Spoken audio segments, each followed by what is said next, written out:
Greetings, everyone. Eric McCool here of Permagora Live, coming at you today on the 4th of October, 10-4, good buddy, 2020. I want to talk to you today about the abolition of the United States government and of all the state governments.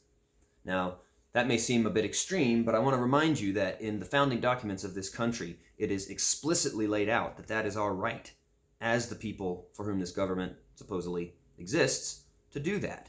And it says in the Declaration of Independence that whenever any form of government becomes destructive of these ends, those being life, liberty, and the pursuit of happiness, it is the right of the people to alter or abolish it, and to institute a new government laying its foundation on such principles and organizing its powers in such form as to them shall most seem likely to affect their safety and happiness.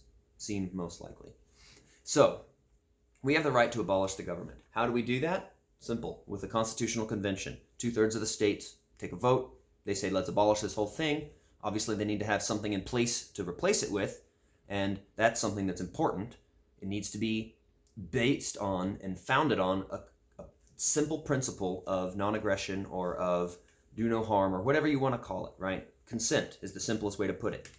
Everything has to be consensual. The government doesn't get to do anything that's not consensual, right? They don't get to force you to follow some law that they write.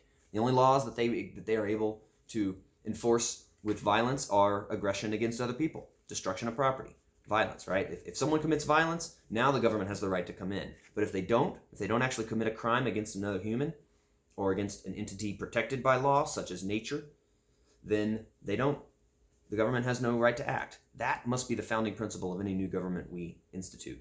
Now, a lot of people are really getting into this election. It's like Lucy and Charlie Brown with the football. I just shake my head at people who think that this is a worthwhile use of their time. You must not believe these people. How can you still believe anyone who gets up there and does that song and dance? After all these years, all these centuries of corruption, we're still acting as if we can salvage this system. This system is crap and it's got to go. And it's legal for us to do that. We need to legally abolish the government with collective action. And I'm calling for all true lovers of freedom and justice to unite on that cause. Now, I made a much longer video discussing all of this, and I realized it was too long, so I'm making this short synopsis. I'm going to publish them both, and if you want to get a little bit more on my thoughts on what that looks like, check out the other video. I'll probably be making more, but for now, let's just leave this as a call to action. We must start organizing so that we can figure out how we can start the process of abolishing this government, because this government is obviously not helping us.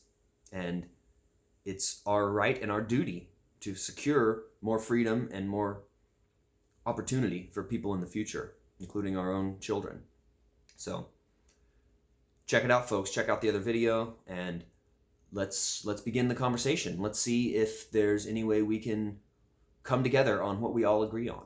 And I think there are more things we all agree on than most people think. So we'll leave it at there for now. Take care, everybody.